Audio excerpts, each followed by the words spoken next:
foi o John Dee? Como é que ele entrou nessa de chamar anjo? Tá. Essa história foi, na verdade, até um acidente, né? O John Dee, ele é um personagem que ele nasceu em 1527, né, na Inglaterra, numa família de comerciantes ligados à corte britânica. Então, ele tinha, assim, uma condição de vida bem razoável, assim, né? E essa condição de vida que ele tinha proporcionou para ele ter uma educação, assim, diferenciada das pessoas normais, assim, né? Então ele teve bons colégios, né? Pôde estudar naquela época. Imagino que não era tão fácil quanto estudar hoje, mas ele teve acesso aos estudos.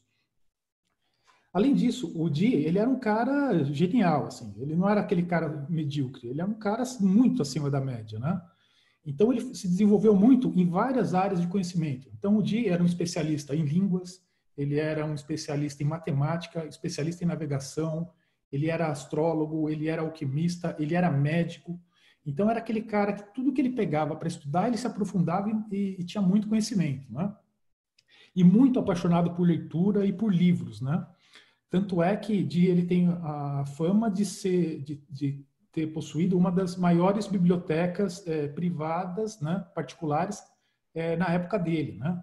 E a casa dele chegava a ser até um ponto que pessoas interessadas em culturas da Europa inteira, quando iam para a Inglaterra, visitavam a casa dele para conhecer os livros, né? Porque livro naquela época, além de ser um negócio caro, não era um negócio que você encontrava em qualquer lugar, né? E nessa de colecionar livros, né, e de ter muitos livros, chega na mão dele um livro chamado Aldarraya Sive Soiga Vucor, né? Um livro chamado popularmente de livro de Soiga. Esse livro tem na internet, é fácil de encontrar. Ele é um livro feito em latim, mas tem uma tradução dele para o inglês, então inglês moderno, né?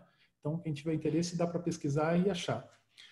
E esse livro é um livro que ele é escrito numa narrativa inspirada, mais ou menos naquela linha do Carvalho, né? Parece que os caras estão lá, se iluminam e pega aquela informação de cima e põe no papel, né?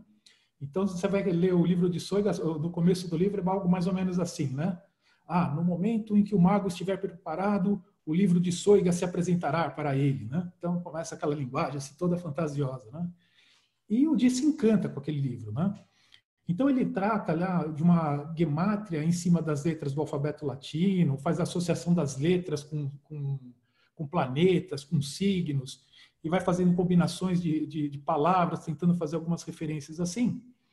E no final desse livro, tem um conjunto de 36 tabelas, cada tabela com 36 linhas e 36 colunas, e essas tabelas elas são preenchidas com letras colocadas de forma totalmente aleatória.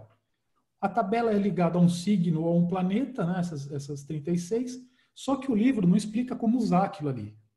Aí pegou o livro, começou a ler, né, aquele negócio, se interessou. Quando chegou no final, ele falou, o que eu faço com isso agora? Né? Não sei usar isso daqui. Como ele tem essa linguagem inspirada, né, como eu falei, ele falou assim, acho que a única forma disso aqui continuar é através de contatar algum ser espiritual, um ser angélico, para que ele me diga como é que eu utilizo isso aqui. Então, em meados de 1581, ele procura um amigo dele chamado Mr. Clarkson, e esse Mr. Clarkson apresenta para ele um vidente chamado Barnabás Saul, né? E aí marca com ele, então no dia 22 de dezembro de 1581, eles se reúnem e começam os diários do John Dee. Então, o que acontecia, né? Dee, ele tinha um estúdio na casa dele, né? Uma sala. Nessa sala tinha uma mesa, né? Aí ele colocava uma bola de cristal sobre a mesa. O vidente ficava sentado olhando para a bola, né? Concentrado ali na bola, e ele ia para um oratório ao lado. E ele começava a rezar. Então, aquelas preces assim, né? Ó Senhor, Deus todo misericordioso, eu sou menor que um grão de areia, por favor, encaminhe os seus anjos para que eu possa glorificar o teu nome entre eles e não sei o quê, para que eles me tragam conhecimento. E ia rezando, rezando, rezando. E o vidente olhando na bola, de repente o vidente começava a ter as visões, né? Na hora que o vidente começava, o Dee se sentava na frente dele, pegava os diários e assim, começava lá, por exemplo, 22 de dezembro de 1581, Mortlake, Lake, Inglaterra, 9 horas da manhã. Aí ele colocava assim no cantinho da tela, voz, 2 pontos. Aí o vidente falava o que ele estava ouvindo, né? A voz do anjo. Então ele fala assim, glória a Deus, meu Senhor, aquela coisa toda, né? Como se fosse o anjo falando. Aí na linha de baixo ele colocava um triângulo, né? Toda vez que ele coloca a fala dele no diário, ele põe um triângulozinho do lado com 2 pontos, né? Aí ele fala, seja bem-vindo, né? Qual é o seu nome? Era sempre mais ou menos esse processo, né? Aí o anjo dava o nome, aí embaixo ele colocava o nome do anjo, o que o anjo falava, depois o nome dele, o que ele perguntava. E o diário é nesse nível de detalhes. Então é bacana, né? Porque você tem a data, você tem o local, você tem a hora, dá até para, de repente, fazer a carta natal do que estava acontecendo naquela época ali, de tanta informação que você tem nos diários dele. É importante